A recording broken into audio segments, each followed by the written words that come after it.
কি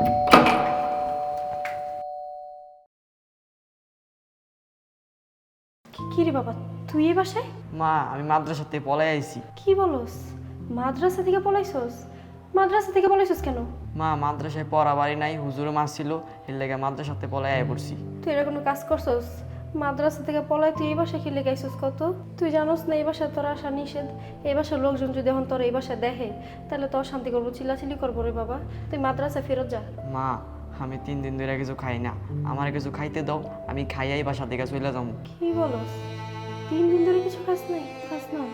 তোরে যখন কি খাইতে দেই আর তোর ঘরে নিয়ে কিছু খাইতে দিল আর এটা যদি আমার শাশুড়ি দেখা ফেলায় তাহলে তো নিয়ম করে শান্তি শুরু করবো, চিল্লাচিল্লি শুরু করে দিব। কি যে করি এখন? আচ্ছা আয় ভিতরে।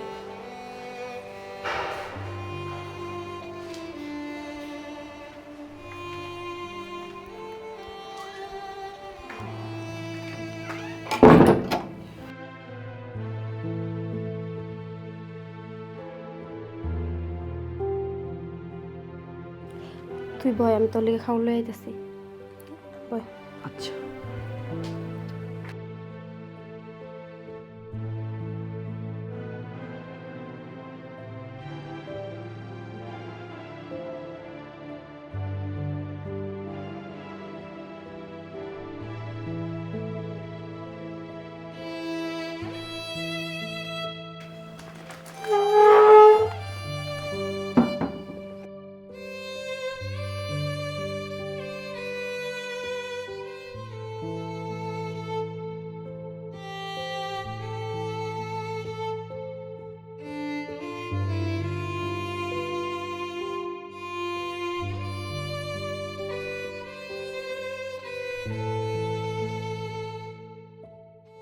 এই কিরে, তোর কত বড় সাহস?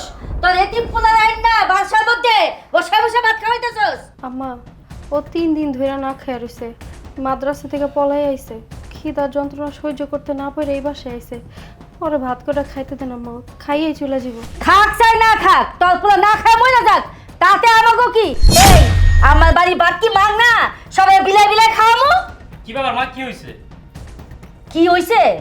দেখ তোর বউ আর এতিম পোলার বাড়ি ভিতরে আইন না আদৌ সোহাগ করে ভাত খাওয়াইতাছে। কি ব্যাপার বাবনা? তোর এই এতিম পোলা আমার বাড়িতে কি করে? তোর বিয়ের সময় কি বলছিলাম? তোর এতিম পোলা আমার বাড়িতে আসতে পারবে না, ওর সাথে কোনো সম্পর্ক থাকতে পারবে না, ও এই বাড়িতে কেন আসছে?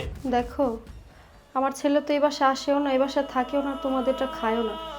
ওরে ওর মাদ্রাসার হুজুরে মারছে, এই কারণে মাদ্রাসা থেকে পলাই আইছে। 3টা দিন ধরে আমার পোলাটা না খাওয়া, খিদার যন্ত্রণা সহ্য করতে না পারে এই বাসায় আইছে কটা খাওয়ার লিগা। তোমরা ওরা ভাত করে খাইতে দাও, ও খাইয়েই চলে যাবো, আর কোনো দিন তোমাদের বাড়িতে আইবো না। দেখ রুবেল, একটা বিয়েটা মেয়ের বিয়ে করছে আমি মাইনা নিছি, কিন্তু ওর এতিম পোলা যদি এই বাড়িতে আসে তাহলে কিন্তু আমি মাইনা নিব না। তোর বউরে আমি এই বাড়ি থেকে বাইর করে দিব। এই আমার মা কি বলতে শুনছস? তুই যদি আমার সাথে সংসার করতে চাস তাহলে এখন এই মুহূর্তে তোর এতিম পোলা আমার বাড়িতে বের কর, বের কর। আম্মা, ওরা ভাতের প্লেটটা দেন, ওই ভাত কয়টা খাইয়েই চলে যাব, আর কোনো দিন আপনাকে বাসায় আইবো না। এই আমার বাড়ি কি লঙ্গর খানা খুলে তুইছি রে? এতিম মিসকিন আইবো আর খাইয়া খাইয়া যাবো গা। তুইও খাবি আবার তোর এতিম পোলাও খাইবো। তোর এতিম পোলাও তো আমি 1 গ্লাস পানিও দিব না। দেখ তুই যদি এমনই করতে থাকস তোর সাথে কিন্তু আমার সংসার করবো না, তোরে আমি তালাক দিব, এই বাড়িতে তোর আমি বাইর করে দিব। না না, আমার মায়ের বাড়ি থেকে বাইর করে দিয়েন না। আসলে আমি 3 দিন ধরে কিছু খাই না তো, এর লেগে খিদা জ্বালা সহ্য করতে না পারে আপনাকে বাড়িতে আইছিলাম। আমার মায়ের বাড়ি থেকে বাইর করে দিয়েন না। আসলে আমি ভুল করে ফেলছি আপনাকে বাড়িতে আইয়া, এরকম ভুল আমি আর জীবনও করবো না। আমি আপনার কাছে হাত জোর করে বইতেছি, আমার মায়ের বাড়ি থেকে বাইর করে দিবেন না, আমি এমনই বাড়ি থেকে চলে যাইতেছি। এই চুপ কর, এখন তো দাঁড়ায় আসছিস কেন? যা বাইরা। আম্মা, আমার পোলার মুখের সামনে থেকে ভাতের প্লেট এইভাবে টান্দা লয়ে গেলেন। আপনাকে বাড়িতে দিনের পর দিন এমন কত ভাত নষ্ট করে ফালাই দেন, অথচ আমার পোলাটা 3 দিন ধরে না খাওয়া রইছে। এই ভাত কটা ওরে খাইতে দিলেটা? আমার বাড়ির ভাত কুত্তা বিলারে খাওয়ামু, তারপর তোর এতিম পোলার আমি দিব না। মানুষ কত তাড়াতাড়ি পরিবর্তন হয়ে যায় বলো? তুমি আমার বিয়ের আগে কত মধুর মধুর কত সুন্দর সুন্দর কথা বলছো তুমি আমাকে বিয়ে করে আমার ছেলের দায়িত্ব নিবা, তোমার ছেলের মতো করে আমার ছেলেকে রাখবা, মানুষের মতো মানুষ করে তুলবা। অথচ বিয়ের পর দিনই বলতেছে আমার ছেলেটা কি তোমাদের বাড়িতে কোনো জায়গা নেই। তোমাদের কথা শুনে আমার ছেলেটা আমি এতিমখানায় নিয়ে দিয়ে আসছি। এতদিন পর আমার ছেলেই বাড়িতে আইসে খিদার যন্ত্রণা সহ্য করতে না পারে। আর তোমরা যে ব্যবহারটা করলে এরকম ব্যবহার মানুষ মানুষের সাথে করে না। তুই কেন আইসোস? কেন আইসোস এই বাড়িতে? আমি তোরা না করছিলাম না এই বাড়িতে আসার জন্য? আমি বলছিলাম না কোনো দিন এই বাসা আসবি না, তারপরে কেন আইসোস? তুই মনে করবি তোর মা মরে গেছে, তোর কোনো মা নাই, তুই ওই এতিমখানায় থাকবি। কেন আইসোস? মা, আমি তো খিদা জ্বালা সহ্য করতে না পেরে এনে আসছিলাম। আম্মা, আমি আপনার মেয়েকে আপনাদের বাসায় রেখে যাচ্ছি। ওর সাথে আমি আর সংসার করব না। কেন বাবা? ওর অন্যায়টা কি, অপরাধটা কি? আমার মেয়েকে কেন এখানে রেখে যাবা? আপনার মেয়ের অন্য কোনো অন্যায় নাই, অপরাধ নাই। আপনার মেয়ের একটাই সমস্যা, ও এইবারও মা হতে পারেনি, আমাকে বাবা ডাক শোনাতে পারেনি। শুনেন আম্মা, আপনার মেয়ের মাটিই ভালো না। এই মাটিতে আমি যতই ফসল ফলানোর চেষ্টা করি না কেন, কোনোদিনই ফসল ফলবে না। ও আমাকে কোনোদিনই বাবা ডাক শোনাতে পারবে না। ওর সাথে আমি সম্পর্ক রাখবো না। আমি আরেকটা বিয়ে করব, ওকে আমি ডিভোর্স দিয়ে দেবো। এই শ্রাবণ, তুমি এসব কি উল্টো কথা বলতেছো? তোমার মাথা ঠিক আছে? আমার বোনের সন্তান হয়, এই কারণে তোমার বোনের সাথে সংসার করবে না? আমার বোনকে তালাক দিয়ে দেবা? এই সন্তান কি আমার বোনের হাতে নাকি? সন্তান হচ্ছে আল্লাহর দান, আল্লাহর হাতে। আল্লাহ যখন চাইবে তখন দিবে। দেখো, তোমার অনেক উল্টো কথা সহ্য করছি, আর কিন্তু এইসব কথা সহ্য করবো না। শুনেন ভাই, আল্লাহর দোষ দিবেন না, দোষ তো আপনার বোনের। ওই যে বললাম, আপনার বোনের মাটিই তো ভালো না। এই মাটিতে আমি যতই সার দিয়ে ফসল ফলানোর চেষ্টা করি না কেন, এখানে কোনোদিনই ফসল ফলবে না। ওর পেটে বাচ্চা আসে ঠিকই, কিন্তু সেই বাচ্চা টিকে না। ও না কোনোদিনই আমাকে বাবা ডাক শোনাতে পারবে না। তাই আমি ওকে এই বাড়িতে নিয়ে আসছি। ওর সাথে আমি আর সংসার করব না, আমি আরেকটা বিয়ে করব। জামাই, এগুলোর জন্য তো ডাক্তার আছে, কবিরাজ আছে। তুমি ভালো ডাক্তার দেখাও, ভালো কবিরাজ দেখাও, তাহলে তো সমস্যার সমাধান হয়। আমি অনেক ডাক্তার দেখাইছি, অনেক কবিরাজ দেখাইছি, অনেক টাকা খরচ করছি, কিছুতেই কিছু হচ্ছে না। ওকে দিয়ে আমি কোনোদিনই বাবা ডাক শুনতে পারবো না।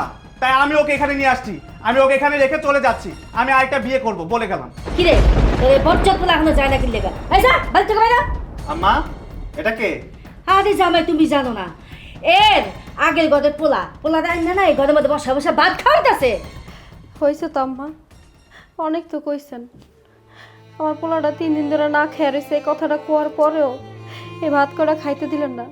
আমার পোলাটার মুখের সামনে থেকে ভাতের প্লেটটা টান দিয়ে লয়ে গেছেন গা। এতক্ষণ তো অনেক কইছেন, আর কত কইবেন? এবার আমার পোলাটা যাইতে দেন। তুই যা, আর কোনো দিন এই বাসায় আসবি না, যা। মা, তুমি এই ছেলেটার মুখের সামনে থেকে খাবার কেড়ে নিছো? হ্যাঁ নিশি, তাতে কি হয়েছে? আসলে মা, পাপ কখনো বাপ কেউ ছাড়ে না। তোমাদের পাপের জন্য আমার সংসার ভেঙে যাচ্ছে, আমার সংসার অশান্তি হচ্ছে, আমার একটা বাচ্চা কাচ্চা হচ্ছে না। পাপ? কিসের পাপের কথা বলতেছিস তুই? আমরা কি পাপ করেছি? ভাইয়া, এই ছেলেটা এতিম, ওর বাবা মারা গেছে। বিয়ের পরে এই ছেলেটাকে তোমরা এতিমখানায় পাঠিয়ে দিছো। ও 3 দিন ধরে কিচ্ছু খায় না, 3 দিন ধরে ক্ষুধার্ত। তার সামনে থেকে তোমরা খাবারের প্লেটটা নিয়ে গেছো, আবার আমাকে জিজ্ঞেস করছো কি পাপ করেছো? এটা কি পাপ না? দেখ, আমি ওকে বিয়ে করছি দয়া করে, মায়া করে। আমি ওর দায়িত্ব নিচ্ছি, কিন্তু ওর ছেলের দায়িত্ব তো নিই। বিয়ের পর ও ওর ছেলেকে এতিমখানা পাঠাই দিচ্ছে। আমি আর মা তো বলেই দিচ্ছি ওর ছেলে এই বাড়িতে আসতে পারো না, কিন্তু তারপর ওর ছেলে এই বাড়িতে আসছে। কেন আসছে? কেন আসছে তুই বুঝতে পারতেছস? ও ওর ছেলেকে এই বাড়িতে রাখতে চায়, কিন্তু আমি তো সেটা মানবো না। তোমার নীলা খেলা বোঝা বড়ই দায়। এইদিকে একটা সন্তানের জন্য আমার সংসার ভেঙে যাচ্ছে, আর ওইদিকে এই এতিম অসহায় ছেলেটার দায়িত্ব কেউ নিতে চাচ্ছে না। এবার আমি বুঝতে পেরেছি আপনার মেয়ের কেন বাচ্চা হচ্ছে না। আপনাদের মনে তো হিংসা ভরা। আপনারা তো মানুষকে মানুষই মনে করেন না, আপনারা তো পাপী। জামাই বাবাজি, কিসের পাপের কথা বলতেছো? বুঝতে পারছেন না আমি কিসের পাপের কথা বলছি? আপনার ছেলে যাকে বিয়ে করেছে তার একটা এতিম সন্তান আছে। আপনারা তো এতিম সন্তানের মুখে থেকে খাবার কেড়ে নিয়েছেন। এতিমদেরকে ভালোবাসে তো আল্লাহ ভালোবাসে। এরপর আপনি বুঝতে পারছেন না আপনি ঠিক কি পাপ করেছেন? শুনুন, আপনাদের পাপের শাস্তি আমি পেতে পারবো না। আমি ওর সাথে সম্পর্ক রাখবো না, ওকে আমি ডিভোর্স দিয়ে দেবো। আমি আরেকটা বিয়ে করব। না না জামাই বাবাজি, তুমি এই কথা বললো না। আমার মেয়েদের তালাক দিও না। পাপ করলে, গুনাহ করলে সব কিছু আমরা করছি। আমাদের পাপের শাস্তি আমার মেয়ে কেন পাবে? তুমি আমার মেয়েকে এখানে রেখে যেও না। আর সন্তান দেওয়ার মালিক তো আল্লাহ, মানুষের তো কোনো হাত নাই এটার মধ্যে। শ্রাবণ, তোমার যা মন চায় তুমি করো। মা, পাপ কখনো বাপ কেউ ছাড়ে না। ভাবির এই এতিম অসহায় ছেলেটাকে তোমরা স্বীকৃতি দিতে পারছো না, তার দায়িত্ব নিতে পারছো না। আমারও তো সন্তান হয় না, তাহলে আমার শ্বশুর বাড়ির লোকজন তাদের বাড়িতে আমাকে কেন রাখবে? আমার সাথে এটাই হওয়ার ছিল। শ্রাবণ, তুমি চলে যাও, তুমি আমাকে ডিভোর্স দিয়ে দিও। সব নষ্টের মূল আমি। আপনারা কোনো পাপ করেন নাই, আপনারা কোনো অন্যায় করেন নাই। আসলে পাপ তো আমি করছি। আমি একজন পাপিষ্ট।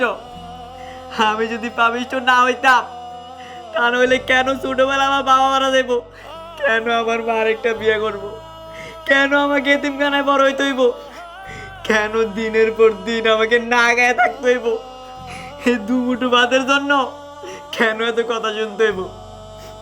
আপনারা কোনো পাপ করেন নাই, সব পাপ আমি করছি। মা, ও মা, আমি আজকে চলে দিতেছি।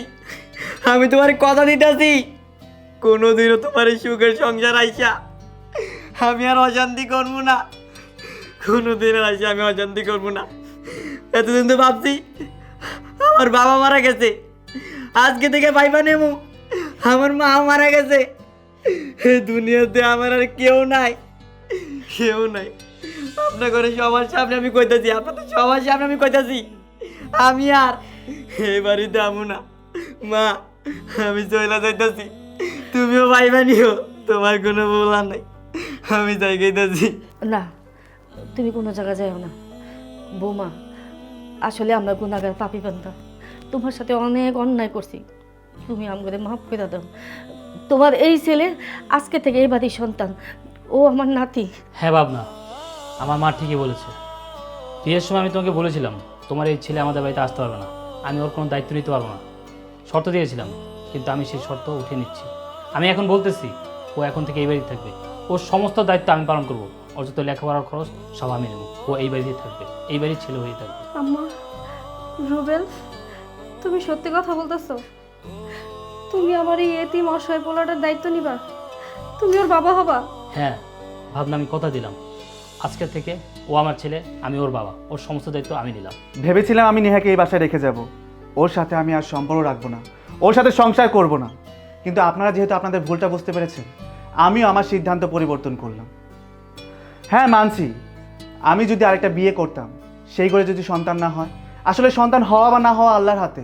আল্লাহ চাইলে অবশ্যই আমাদের সন্তান হবে, কারোর উপর অন্যায় অত্যাচার জুলুম করা উচিত নয়। নেহা, আমি আমার ভুলটা বুঝতে পেরেছি। আচ্ছা ঠিক আছে নেহা, চলো বাড়ি চলো। কি বলছো? বাড়ি যাব?